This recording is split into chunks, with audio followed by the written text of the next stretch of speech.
पहली 2 यात्राओं में अपार धन कमाने और भयानक संकटों से बच निकलने के बाद भी सिंदबाद के मन में समुद्र की लहरों और दूर देशों की चाह शांत नहीं हुई।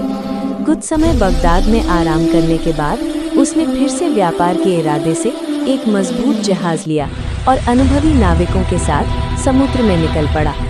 कई दिनों तक जहाज शांति से चलता रहा। व्यापारी हंसी खुशी व्यापार की बातें करते रहे, लेकिन किसे पता था कि आगे कैसी विपत्ति इंतजार कर रही है।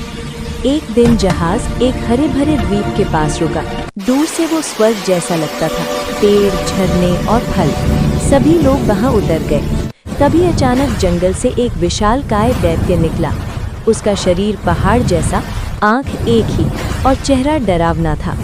वो वही नरभक्षी दैत्य था जो इंसानों को पकड़कर खा जाता था। दैत्य ने जहाजियों को पकड़ लिया और उन्हें एक विशाल गुफा में बंद कर दिया। हर दिन वो एक आदमी को चुनता, उसे मोटा करता और फिर खा जाता। ये दृश्य देखकर सभी के दिल दहल जाते थे। सिंदबाद ने समझ लिया कि यदि कोई उपाय न किया गया तो कोई भी जीवित नहीं बचेगा। सिंदबाद ने साहस और सूझबूझ से काम लिया। उसने अपने साथियों को समझाया कि ताकत से नहीं, चालाकी से दैत्य को हराया जा सकता है। एक रात जब दैत्य गहरी नींद में सो गया, तब सबने मिलकर एक मोटा लकड़ी का भाला आग में तपाया। जैसे ही दैत्य सोया, सिंदबाद और उसके साथियों ने तप्त भाले को उसकी एकमात्र आंख में घुसेड़ दिया। दर्द से कराहता हुआ दैत्य अंधा हो गया। वो गुफा के द्वार पर बैठ गया ताकि कोई बाहर न जा सके और हर निकलने वाले को हाथ से टटोलने लगा। दैत्य की पहरेदारी से निकलना आसान नहीं था। तब सिंदबाद को एक और उपाय सूझा। उसने सभी लोगों को भेड़ों के पेट के नीचे कसकर बांध दिया। सुबह जब दैत्य भेड़ों को बाहर जाने देता तो वो केवल उनकी पीठ टटोलता, पेट नहीं। इस तरह एक एक करके सभी आदमी भेड़ों के साथ बाहर निकल गए।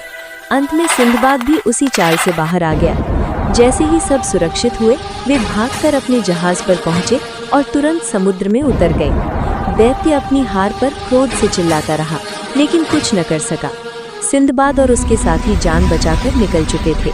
कई दिनों की कठिन यात्रा के बाद वे एक सुरक्षित बंदरगाह पहुंचे। वहां व्यापार करके सिंदबाद ने अच्छा धन कमाया और अंततः बगदाद लौट आया। कहानी से सीख। सिंदबाद की तीसरी यात्रा ये सिखाती है कि केवल बल से नहीं, बुद्धि और धैर्य से बड़ी मुसीबत टाली जा सकती है। संकट के समय घबराने के बजाय सोच समझकर लिया गया निर्णय जीवन बचा सकता है। यही कारण है कि सिंदबाद जहाजी की यात्राएं आज भी साहस और चतुराई की प्रेरणादायक कहानियों के रूप में पढ़ी जाती हैं।